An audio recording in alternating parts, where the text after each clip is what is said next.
Give us the quick overview of what the Arctic expedition was and how you got the idea. Yeah, the idea is to give up all of the comforts of home, go somewhere crazy, bring some friends with you, and that's the overview of Arctic Cybertruck. And why the Arctic? Because this particular road, it's called the Dempster Highway, okay? And this road is an unpaved, cut-in road built on permafrost. It's about just shy of 500 miles, and that 500 miles there's no charging of any kind, no level 2 chargers, no anything.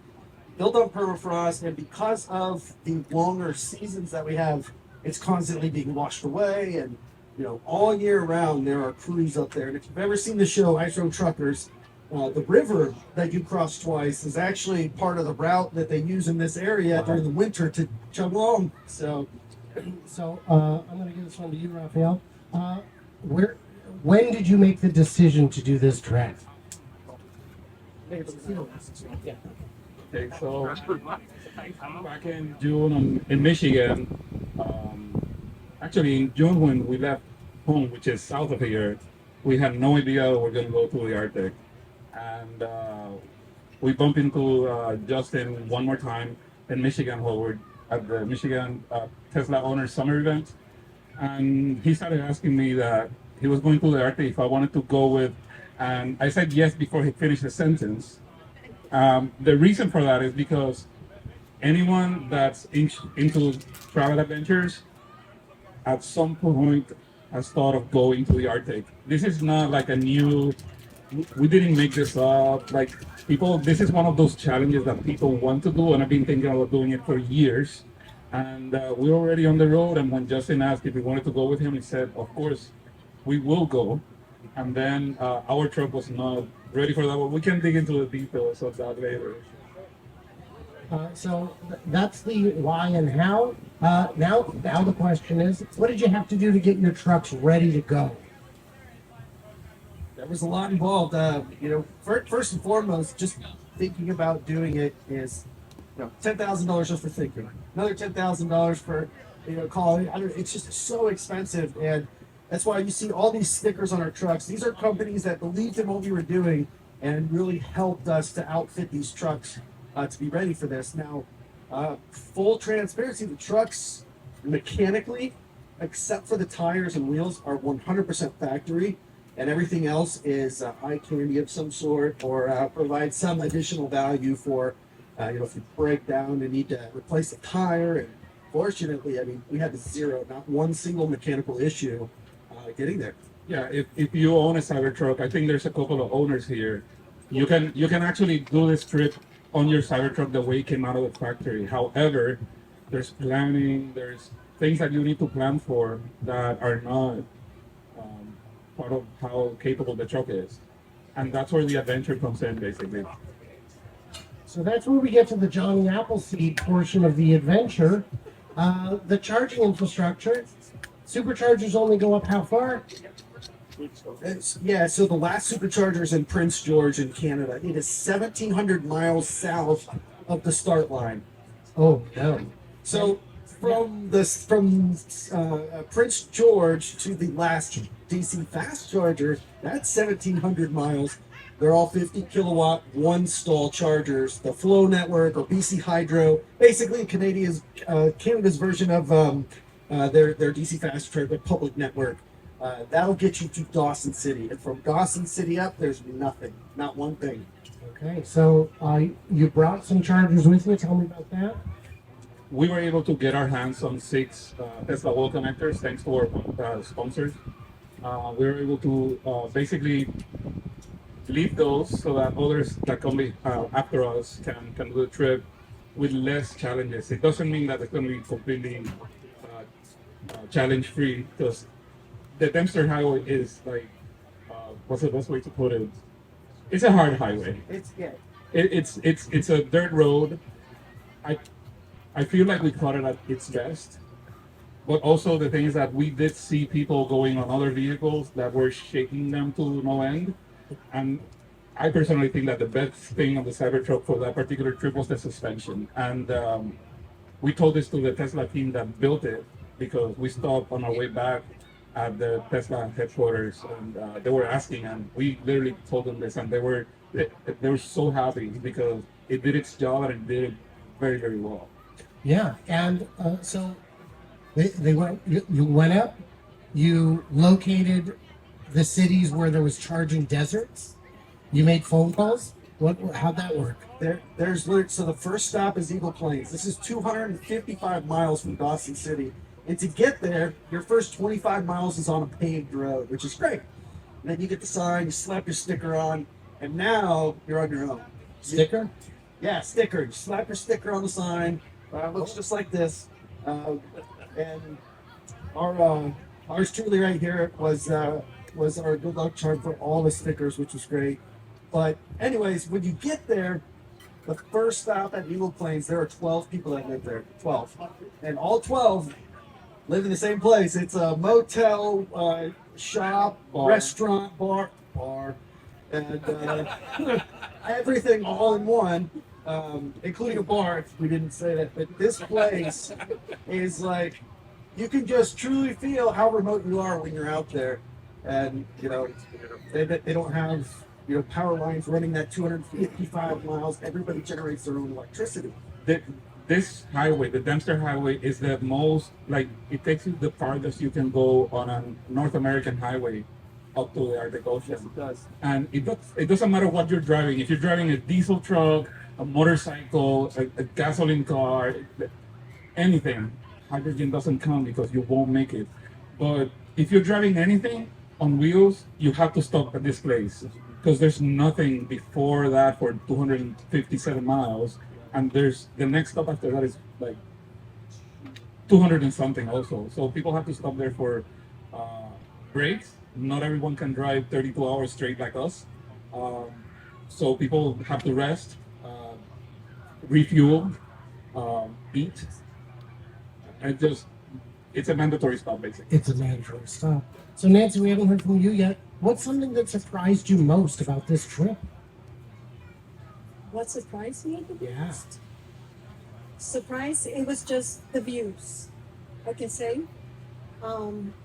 Landscape was incredible. But everything was so beautiful. Everything was just breathtaking.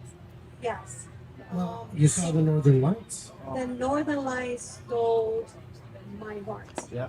our hearts. Yeah. When we went to Dawson City, there's a meaning behind it, very emotional meaning behind those Northern Lights. So it was very touching. And I think, like the Northern Lights, Alaska is one of those things that you cannot comprehend from a photograph. I don't know. We didn't go to Alaska, so I Oh, can say. sorry. The extreme north. The Forgive me. extreme north, yeah, and just for full clarity here, because I heard this a lot too, was, well, Norway, I've been to Norway, and I charge every day. It's like, great, yeah, there's no chargers here. So this lady right here, forget the people who live north of there with superchargers in their backyard. This lady right here is driven the farthest north in North America above the Arctic Circle in an EV, right here. How badass is that? Yeah, she wasn't just a passenger princess.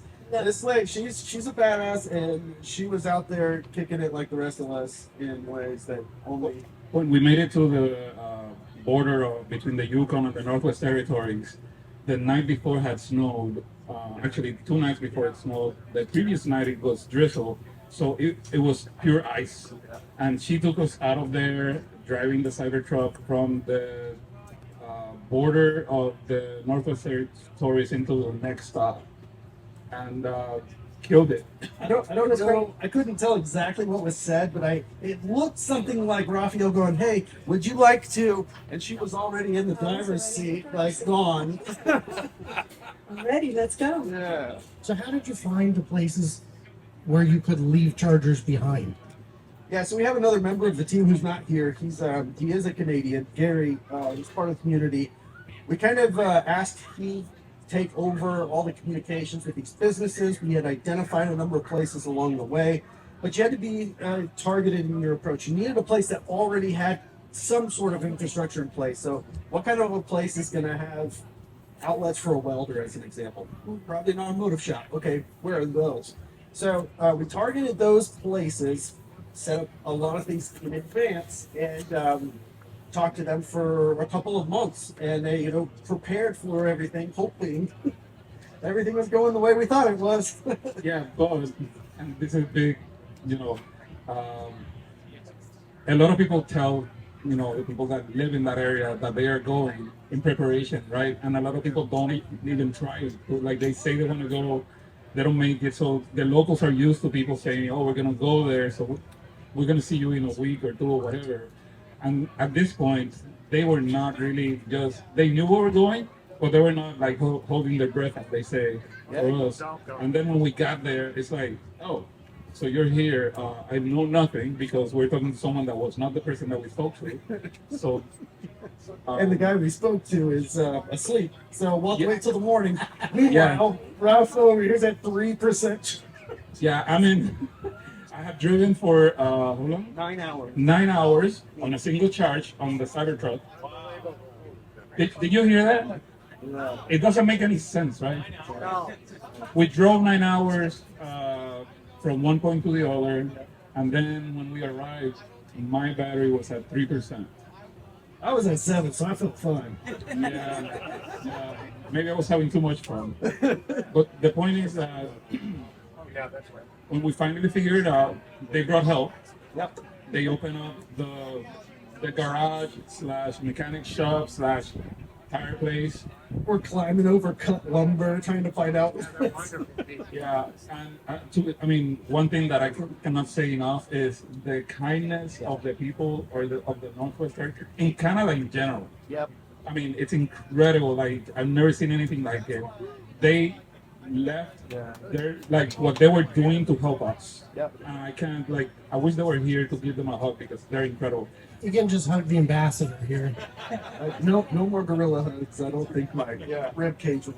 But yeah, they called the guy and he came out, opened the place, and we plugged in on a 30 amp and on a 40 amp. So we were able to start at least trickle charging the truck. And we stayed for 2 nights in that place. Yeah.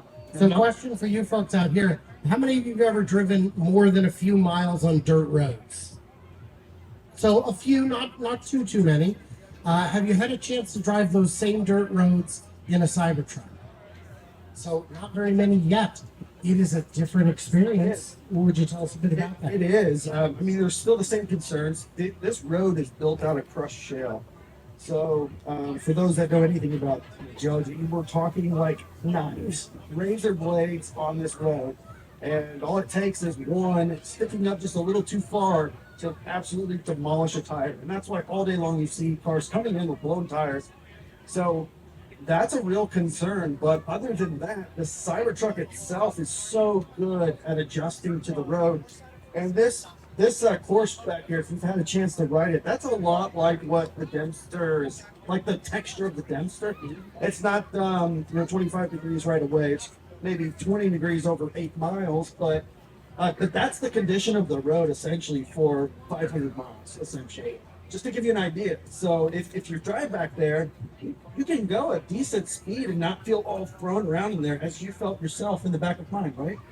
When I got here? Oh, we don't talk about that. Oh, sorry. We had a chance to drive the course today before the event, and we definitely obeyed all the course rules. That's what I meant. Yes. But if you see the video coming out later, I may have shaken the camera to create the appearance of going a little crazy. So when on the way back, so on the way up you met a million people. On the way back you met a million people. On the way back you got an invitation to go to the design center. There's how do we say it? So Wes, you guys probably all know Wes at this point. He's super active on X. He's director of engineering, Cybertruck. He answers a ton of public questions, which is great. He was super helpful, quietly in the background as we asked for, specifics on, hey, we think that this is going to work. What do you think? Okay, great. At the end of the trip, he asked us to come by the engineering building in Palo Alto, and we got a chance to meet with constant rounds of 30 people, 30 engineers.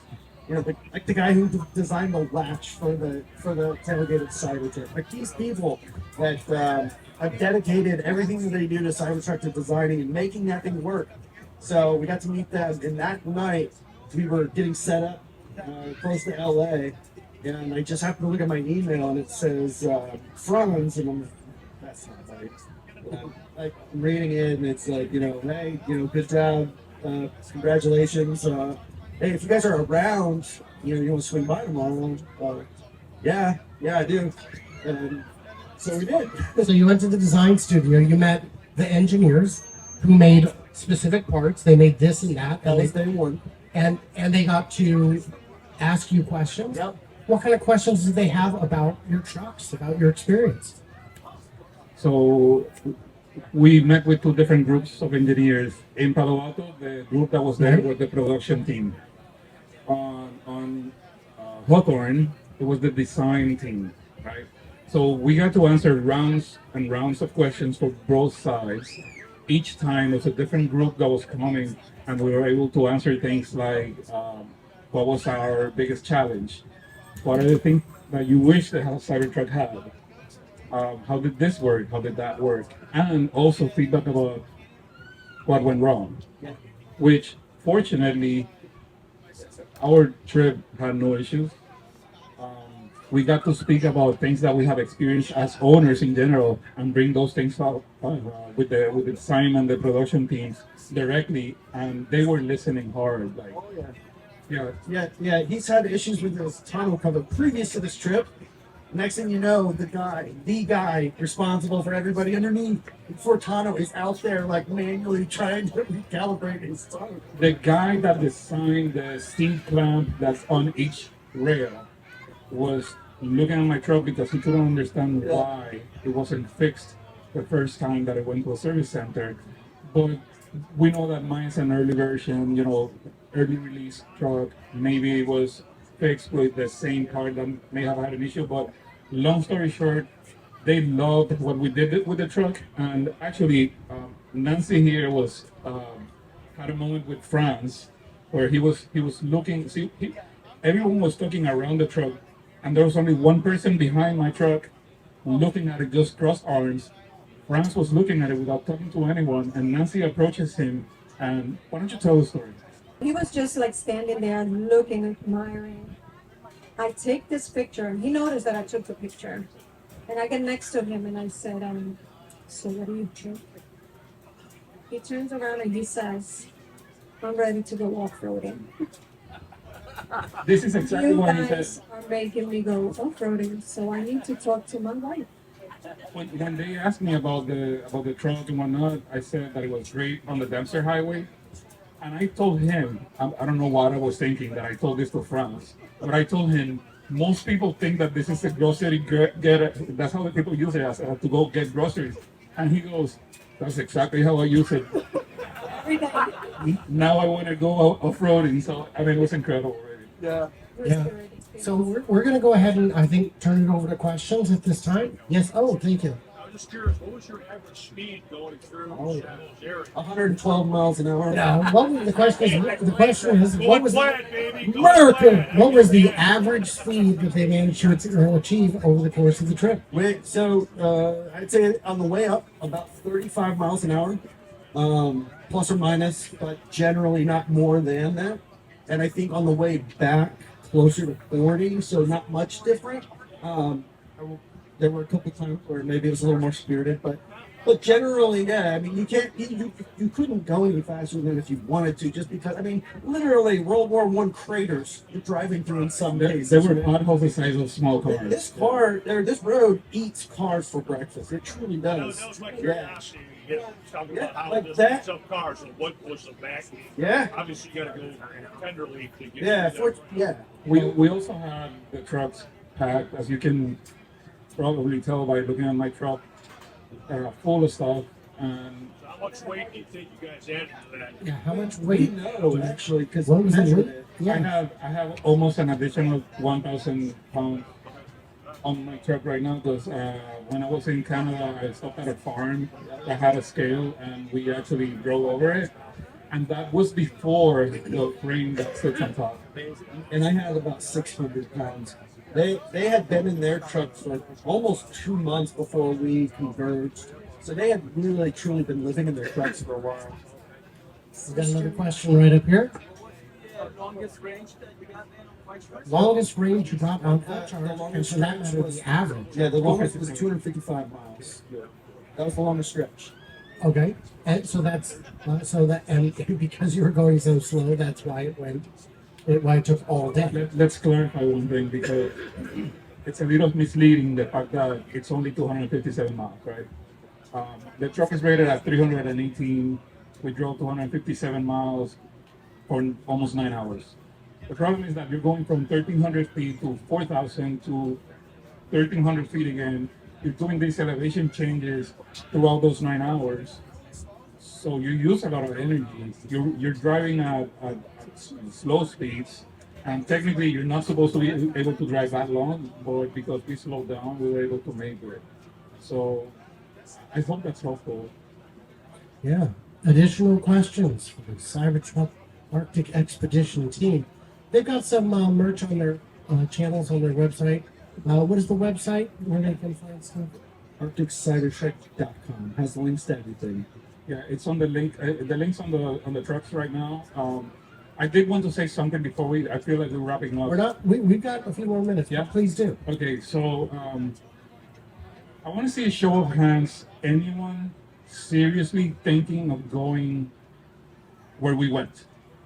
Yes, yes. Okay. 3. Yes, yes. Nobody else? Anybody? Okay. Come on. Yeah? Well, I think what I see Scott saying is if it wasn't so painful, you would consider it. As a Okay. single woman, is it over her head? No. This is you plan it. You do it probably with someone that can help you do all the research. We will be able to help answer questions, but everyone's responsible for their own research. We'll give you like our social media is on fire right now. People are asking us questions day and night. The reason why I was asking this is because those of you that are going to try to make that trip, try to get into the ocean, get into the water. It's going to be cold, but I didn't drive 5,000 miles, 7,000 miles from home to the Arctic Ocean not to at least get my foot in it. I actually dipped into the water and it was super cold, but it was worth every second. The experiences that you're gonna have along the way, thank you. You will never forget it. You'll see scenery, the landscape that we saw. I'm getting chills just by talking about it because It was beautiful. it's like you're looking at a painting, but it's in real life. And every so often the scenery changes, not only visually, but the weather changes on you constantly as well. Yeah. When you're driving from Florida to basically the North Pole, and I know technically some people can correct me that we did not go to the North Pole, but there are people that think that we actually, that's technically the North Pole. It doesn't matter. We went to the Arctic Ocean, and I think anyone that can do it should do it at least once. Yeah. Yes. And I did want to address one rumor real quick. You did not go there to try and find Santa. No, but So I get my letters back. well, the guys that we hired that did the moon landing, they refused to do Santa Claus. I don't know. They said it was a professional thing, so they wouldn't give us Santa Claus at CGI. This gentleman back here. Has anyone taken the Cybertruck all the way south through Argentina? Not yet. Tierra del Fuego? Not yet. So yeah, the question was how far south have they gone? And I think the answer is Monterrey, Mexico. So far. Not yet. It doesn't mean that it's not gonna happen. Yes, sir. It just hasn't happened yet. It will happen. So would a generator have been helpful? No. No, not really. Right? You had another question? So the question is, do you feel safe driving through cities, like San Francisco specifically? Yeah, I've done most of the United States in my Cybertruck. I actually slept on a tent in San Francisco's downtown. I also slept. Yeah, kind of. Right, my rolling home. Yeah, I had no choice, but I had to sleep on it. I also slept on the Pacific Coast Highway at the edge of the water. Um, with like, it's okay. Just mind where you're going, do your research. We didn't just stay in the worst areas, right? Yeah. But it really depends on your planning and your tolerance for pain, basically. Another thing to note about the Cybertruck is a lot of those people who do all the car prowling are organized. They know each other. They know the game. And there was one attempt to break into a Cybertruck, and they tried every piece of glass on it. They didn't get through any of them, and not a single one has had an attack like that in the Bay Area since, because word got out. We can't open it. We don't have the tools. So that adds another level of safety there. I think San Francisco gets a bad rap. It's very sad the way that it's portrayed. It's rough, but what city isn't, right? I think you just know where you go. I've taken my kids to San Francisco within the last 2 years. Oh, they did just clean the place out. Like, My kids? yes. Yeah, that's true. That's true. Yeah, I did forget. I mean, that's how I paid for the trip here. So Right. it's all the crime. We got another question right here. When did you pick up the truck? Oh yeah, so this is a three-parter. What are your VINs? When did you get them? And how many miles do you have today? I'll go first since this man's the king. My VIN is 5,100 ish. I got it March 30th, picking up EVJ's truck and ended up getting mine. And then I have 28,000 miles on it. 28,000. 28,000. Raphael. Sounds impressive, right? Just wait. It's Just wait. got to be the chart topper. It's gotta be. So what's your VIN? And when did you pick it up? My VIN is 1110, so 1110. Oh, that's yeah.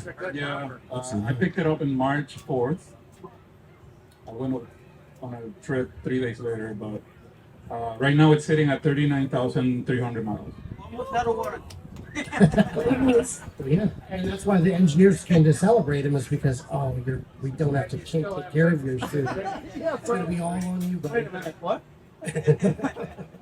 All right. Any final questions before we wrap it up? Okay. Well, I want to thank these guys so much, not just for coming out today, but also for doing the adventure in the first place, for raising so much awareness. These are good guys. I've had them to my home. Justin, I don't think you've been to my home, but I did visit them at the Supercharger. These are people I'm proud to call my friends, and I'm excited that we're part of such an amazing community. Likewise. Thank you, Nancy. Thank you. So check them all out online. Tesla Tino on X, on YouTube. Justin the Bearded Tesla Guy, and if you're following Raphael, you surely must follow Tesla Tina as well. Thank you guys, and we'll be back in a few minutes with another presentation.